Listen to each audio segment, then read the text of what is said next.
Am I okay with you stepping in and taking shots down here? Absolutely. Now we are in reload zones. In fact, this is the venture cap reload zone. Even better. Sexy sex. But you can see it made a lower low here this morning. So it's not like, oh my God, this thing's about to break. But here we are coming up against these lows. So let's see how we act here. If we could, I mean, this would be an absolute gift. If this thing could just come along here and do something like that, oh my God, that'd be incredible. So just keep your eyes peeled.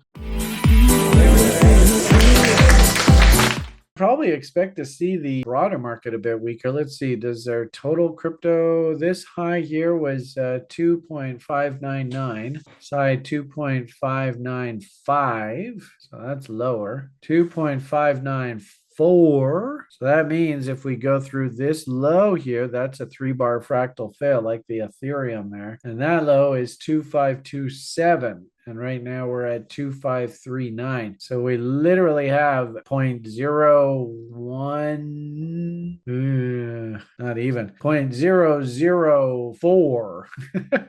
I think that's the number. Wiggle room here. Not much. And yeah, I think I did that math wrong. We're at 2.54 right now. And if you see the market below 2.527, then that's a sell signal. 3-bar fractal. Take it for whatever it's worth. You know, this is the irony of all this silly game that we play. What are we supposed to be thinking in red boxes? I mean, should we be overly bullish through here? Probably not. Gotta say, I immense amount of respect for Julian yesterday when he told all of you, you know, probably the thing that should happen here is a big thumping, because a bottom here would just be way too easy. Anyway, we'll see what happens. Looking at individual names, I suppose we could probably take a quick boo through Sjoerd's list. Route right back down to the bottom end of his range. Am I okay with you stepping in and taking shots down here? Absolutely. If anything, what I'd like to see is I'd like to see some W's. Now we are in reload zones. In fact, this is the venture cap reload zone. Even better. Sexy sex. If a W, I mean, geez, look at this. This actually looks fucking good. Excuse my French. But you can see it made a lower low here this morning. So it's not like, oh my God, this thing's about to break. But here we are coming up against these lows. So let's see how we act here. If we could, I mean, this would be an absolute gift. If this thing could just come along here and do something like that,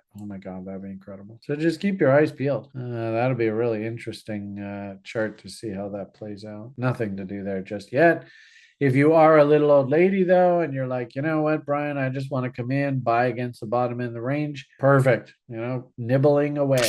Nothing wrong with that whatsoever. Rune, I'm not overly impressed with this guy here. If anything, we've seen a bunch of these kind of names do this. They stab down into Mountain Man and then they start perking up and they put in bottoms above reload zones. And I've just noticed over, you know, the 10 years I've been in this space that when this happens, usually, I mean, nothing's written in stone, so it's not like it's always, but usually this is a bit of a trap. So as you can kind of see, this is what I'm thinking is going to happen here. I mean, it might, now that there is actually a confirmed M there in price, this thing's got the green light. If it wants to dump down like that, it can. Nothing stopping it from doing that at all. So just be aware. I think I remember a couple weeks ago, we had somebody on the site say, what do you think of that weekly momentum? And I got to tell you, I mean, this was the reason why I think we were cautious before. This looks really, really bad. And the only way that I can actually say that this thing looks good is I got to start seeing these indicators all W out here. So they've got the left-hand side of the W. They got the middle of the W. Okay, great. MACD doesn't even really have that much of a W, but sometimes the MACD histogram just goes sideways and then turns back up. And then I think we've talked to you about this before. I mean, where the hell are the buyers? So we want to see if this thing is really bullish, if this thing is really the next best thing since sliced bread, we want to see those buyers step up. Where the hell did the buyers go? They just like literally disappeared. So everybody has fallen asleep. Nobody's driving this bus right now, which is very dangerous. So, I mean, if you did take the shot off the double bottom, okay, fucking A. I mean,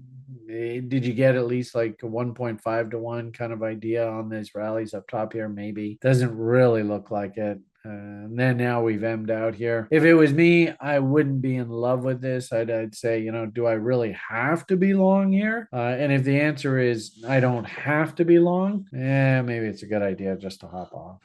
Anyway, that's me. I'm not giving you any advice. You have to follow your plan. Flux, unfortunately, I mean, it's not the best trade. Like, here's another one of these examples where the market dumps into 61.8. Probably was a good trade just to buy Mountain Man. The only question here is this thing done its correction and we just go straight up from here? Or is this a bit of a trap? Not little old lady grade, trader grade. You can see the little trader trades working away, doing their thing. But I would say, in fact, here you can even see, like, I call this a swing trader. I would stay with that. That's not bad thinking. We do W out again here. No reason why you can't swing trade that. If you're a value hunter, relatively new at this game, don't want to have to get stopped out, little old lady, nanny nibbles, that kind of stuff, well, I think you got to wait for down in here. Never hurts to throw in some stinky stink bids. And if they happen to get filled on some crazy ass face rip dump, sometimes you can get absolute gifts.